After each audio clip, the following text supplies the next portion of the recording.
Wala nang maraming paligoy-ligoy pa, diretso sa punto na. Maiksi lang ang komentaryo, pero diretso sa punto. Maraming kuro-kuro, may tiwali, may totoo. Dito, sa puntong diretso tayo. Punto, diretso. Ang mga senador na pro-Sara nagkakagulo na. Ang defense team ni Sara, yung mga abogado ni Sara sa defense team, kawawa na. Tingnan nyo naman yung abogado ngayon, yung attorney Backwil ba yun? Parang si Bandol.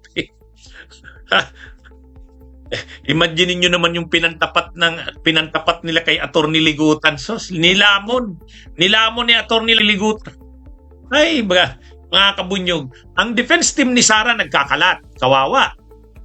Noong nakaraang linggo, napahiya yung si attorney Christine Ferrer.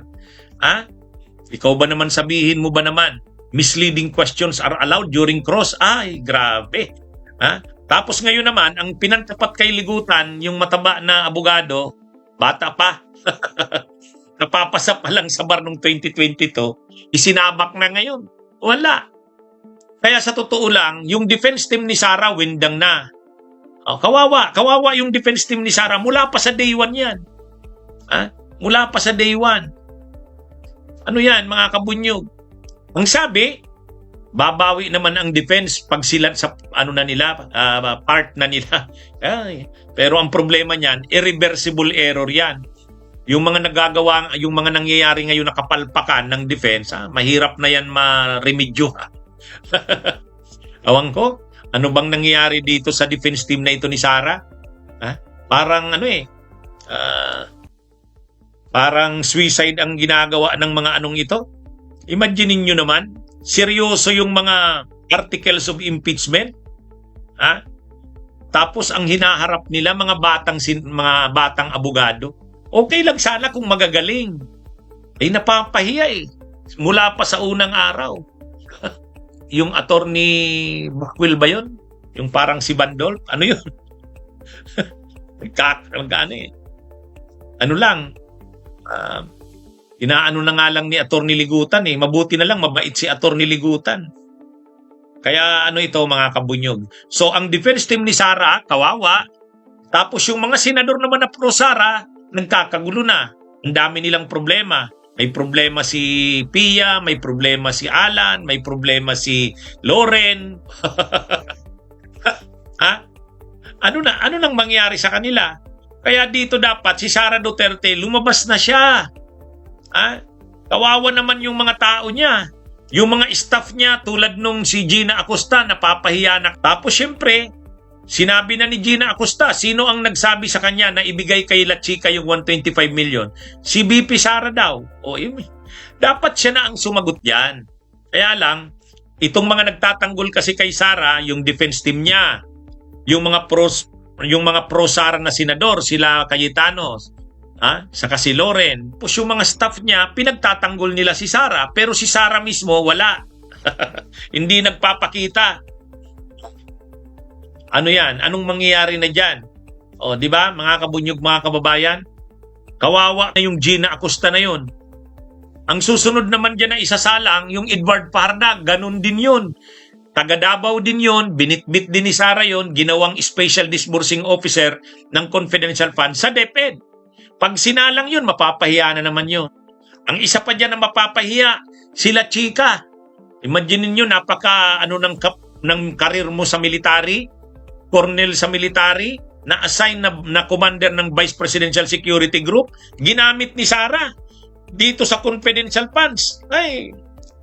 Kawawa itong mga, sabi nga ni Congressman Benny Abante, BP Sara Duterte, maawa ka na sa mga tao mo, napapahiya na, nalalagay sa alanganin. Kaya lang wala yan. Wala namang hiya si Sara, wala namang delikadesa yan. Kung sa ibang bansa yan, nahiya na yan, nag-resign na yan. Kung sa Japan, maganyan-ganyan na yan. So, di ba? Dito, wala yan si Sara. Kaya kung titingnan nyo, yung mga staff ni Sara nalalagay sa alanganin, napapahiya na si Gina Acosta. Susunod niyan yung Edward Fajarda. Susunod niyan yung La Chica. Yung kanyang defense team, Sinasalang mga bata, napaka-bata pa sa practice ng law, napapahiya din, nakakaawa din naman. Tapos yung mga pro-Sara na mga senador, kaliwat kanan din ang problema nila. Ay, mga kabunyog, mga kaubayan. Hindi. Itong mga sinasabi ko, totoo to. Totoo to. Ano ba, paano mo ba i-describe ang kampo ni Sara ngayon? Windang. Di ba? Windang. Kaya yung mga kakampi ni Sara na nakakulong, si Marcoleta, si Mike Defensor, si Jinggoy ay, so paano yan? Ang linaw-linaw ng sabi ni Acosta, bakit mo binigay sa security officer ng Vice President, ng Office of the Vice President, yung 125 million? Ang laki-laking pera nun. Ang nag-utos po sa akin na i-release ang pera na 125M sa security officer na si Colonel Lachica ay si Ma'am Sara Duterte. Kita nyo, mga kabunyog, mga kababayan? Ngayon, ang nakasalang yung si Gina Acosta. Sunod dyan yung Edward Parda naman. Tapos malamang, papatawag sila Chica. Saka yung Cornel Nolasco. Ay, grabe. Kawawa naman tong mga ito. Siguro ang mga pamilya nito nagsasabi na sa kanila, ano ba naman ang ginawa sa inyo ni BP Sara? Nasira ang ating pangalan dahil dyan. Mga kabunyog, mga kababayan. Nasira talaga. Tapos yung mga batang abogado na nasa defense team ni Sara, siguro magagaling din sana yan, kaya lang tingnan nyo naman, napapahiya. Nung unang araw pa, yung bata na Attorney Narbasa, yung Attorney Binluan, yung Attorney Christine Ferrer, tapos Attorney Backwell, ay, kawawa talaga. Tapos yung mga senador naman, may mga kaso, problemado, si Loren Ligarda, si Alan Cayetano, ay, yan ang nangyayari sa kanila. Mga kabunyog, mga kababayan. Ano to? Si Sara naman, ayun, paiwas-iwas. Sinamahan yung kapatid niya pag-file ng kaso, ay sa kaso, si Pulong Duterte, sinamahan niya sa pag-attend sa RTC.